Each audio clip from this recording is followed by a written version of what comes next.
4-5 दिवसापूर्वी आपल्या राज्यामध्ये एक घटना घडली, माहितीये? दुर्दैवी घटना घडली, माहितीये की नाही तुम्हाला? राज्याचे उपमुख्यमंत्री अजितदादा पवार यांच्या विमानाचा अपघात झाला, हे माहितीये की नाही तुम्हाला? तुम्ही सर्वांनी बघितला टीव्हीवर? प्रामाणिकपणे सांगा, तो अपघात होता की घातपात होता? तुम्हाला काय वाटतं? तो अपघात होता असं वाटतं? तुमचं मत आहे? तुम्हाला आतलं मन सांगते की तो अपघात होता? तो अपघात नव्हताच. बोलता येत नाहीये काय या देशामध्ये काय चाललंय की आता विरोधी पक्ष शिल्लक ठेवायचाच नाही. बोलतात ना काही पक्षाचे नेते, विरोधी पक्ष ठेवायचा नाही, छोटे मोठे पक्ष ठेवायचे नाही, सगळे संपवून टाकायचे. काय म्हणाले होते अजितदादा? अजितदादा असेच म्हणाले होते की 70,000 कोटी रुपयाचा भ्रष्टाचाराचा आरोप ज्यांनी माझ्यावर केला त्यांच्या मांडीला मांडी लावून मी सत्तेमध्ये आहे. बोलले. भाजपच्या लोकांनी दम दिला. मुख्यमंत्री आमचे आहेत, गृहमंत्री आमचे आहेत, तुमची अजून कोर्टामध्ये केस आहे, तोंड उघडू नका. दादानी लगेच त्याला 15 जानेवारीला उत्तर दिलं, मलाही तुम्ही तोंड उघडायला लावू नका. त्यावेळेला तुम्ही माझ्या भ्रष्टाचाराचा खोटे आरोप केले, पण आता तुम्ही केलेला खरा खरा भ्रष्टाचाराच्या फाईल माझ्या हातामध्ये आहे. खऱ्या खऱ्या तुम्ही केलेल्या भ्रष्टाचाराच्या फाईल हातामध्ये आहे. दादा 15 जानेवारीला बोलले आणि 28 जानेवारीला दादा अपघातात गेले. म्हणून तुम्हाला प्रश्न विचारला की हा अपघात वाटतो तुम्हाला की घातपात वाटतो? एवढंच तुमच्याकडून मला फक्त पाहिजे होतं. प्रत्येकाचं तुमच्या जे मनात आहे तेच माझ्या सुद्धा मनात आहे. तुमच्या मनात आहे ते माझ्या मनात आहे. पण अशा संकटाचा सामना करून ही लोकशाही वाचवण्याकरता आपण लढायचं की नाही लढायचं? लढायचं ना? पैसा असेल, दादागिरी असेल, दमनशाही असेल, त्याच्या विरोधात आपण लढलं पाहिजे. ही लोकशाही वाचवण्याकरता, हे डॉक्टर बाबासाहेब आंबेडकरांचं संविधान वाचवण्याकरता आपण लढलं पाहिजे. आपण लढायचं ना?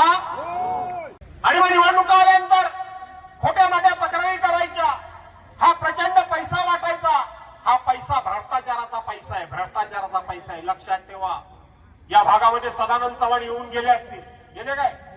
सध्या पैसा वाटायचं काम त्यांचं जोरात चालू आहे. सदानंद माहितीये का तुम्हाला? माहितीये का नाही?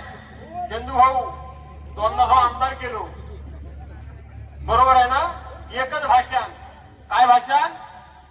मी बाळासाहेबांना भेटायला गेलो आणि बाळासाहेब म्हणले, अरे सदानंद आपला भगवा झेंडा खाली उतरला रे.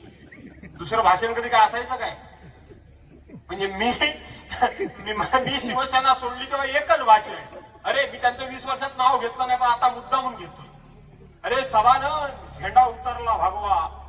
आता हा गडी नाही, साधा एखादा ग्रामपंचायत सदस्य, साधा शाखा प्रमुख पण ठेवता, बरोबर आहे ना? तो बाळासाहेबांपुढे म्हणणार, अरे सदानंद झेंडा उतरला. 10 वर्ष आमदार झाला, 10 वर्ष. शेवटची निवडणूक हरला. काय कारण सांगितलं चंदू भाऊ? काय कारण काय सांगितलं? की माझ्याकडे पैसा नाही. खरं आहे का खोटं आहे? माझ्याकडे पैसा नाही आणि पैसा नसल्यामुळं मी कमी पडलो, बरोबर आहे? मग आता ह्या सदानंद चव्हाणांच्याकडे शेकडो कोटी रुपये आले कुठून? आले कुठून? आज पैसे वाटायला सदानंद चव्हाण सगळीकडे पुढे राहतात. स्वतःच्या निवडणुकीमध्ये वाटायला यांच्याकडे 1 रुपया नव्हता. आता त्या सिद्धार्थ कदम असेल तर कोण असेल यांना पैसे भरभरून देतात. आले कुठले पैसे? भगवा उतरला.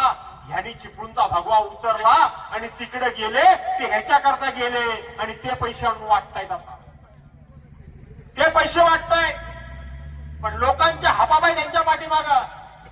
तिवऱ्याचं धरण फुटलं, तुम्हाला माहिती आहे? 25 माणसं मेली, 25. मी दिलं धरण. मी त्यावेळेला मला भेटले, त्यांची आता ती बिल्डिंग आहे त्याच्या खाली काळोखातून भेटले आणि म्हणाले उद्या आत्महत्या करतो. एखाद्याचं उद्घाटन करण्यासारखं सांगितलं मला, आत्महत्या करतो. नाही तर मग उद्या मी एखाद्या दुकानाचं उद्घाटन करतोय, नाही तर दुसरं लग्न करतोय वगैरे असं काय सांगितल्यासारखंच आहे. म्हणजे आत्महत्या करतो. बोलो का आत्महत्या करतोस? तर म्हणला मी आता ह्याच्यातून आलो कराडवरनं, त्या कुठल्या तरी बाबाच्या दर्गेतनं. त्यानं सांगितलं तुझा जगून काय आता उपयोग नाही, तू आता आत्महत्या केलेली बरी आहे. तिच्या बाबा जगायचा उपचार सांगायचा का आत्महत्या करायचा सांगायचा? अरे बरं झालं काय? त्या मी कर्जबारी झाली. हाल कर्जबाजारी का तू एकटाच आहेस? असे काही लोक अडचणीत असतात, अडचणीचा सामना करावा लागतो, त्या अडचणीच्या विरोधात छातीचा कोट करून उभं राहावं लागतं, संघर्ष करावा लागतो, त्या अडचणीला परतवून लावण्याचं धैर्य बाळगावं लागतं. उद्या ये म्हटलं घरी, उद्या ये घरी, आणि घरी बोलावून घेतलं. मी तेव्हा आमदार होतो आणि एक तिवऱ्याचं धरण दिलं.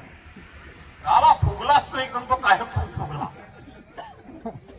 फक्त काय ते लोक पडली नाही बिचारी, लोक मात्र मी. कुठले पैसे? हे सगळे चोरीचे पैसे आहेत. या लोकांनी हे राज्य, हे देश लुटायचं ठरवलंय. छोटे मोठे पक्ष संपवायचं ठरवलंय. आले काल एकनाथ शिंदे, उदय सामंतांनी भाषण केलं. काय भाषण केलं? किती लबाड बोलतात, किती खोटं बोलतात, प्रत्येकाला खुश करण्याकरता म्हणून. काय सांगितलं? भाषण काढून बघा. त्यांनी सांगितलं, शिंदे साहेब तुम्ही 100 कोटी रुपये दिलेत म्हणून आता जिल्हा परिषदेची नवीन इमारत होते आणि त्या नवीन इमारतीमध्ये हे नवीन निवडून जाणारे सदस्य आता मोठ्या आनंदानं बसतील. एकनाथ शिंदेने दिले पैसे ते. माझाच मुलगा विक्रांत त्यावेळेला अध्यक्ष होता.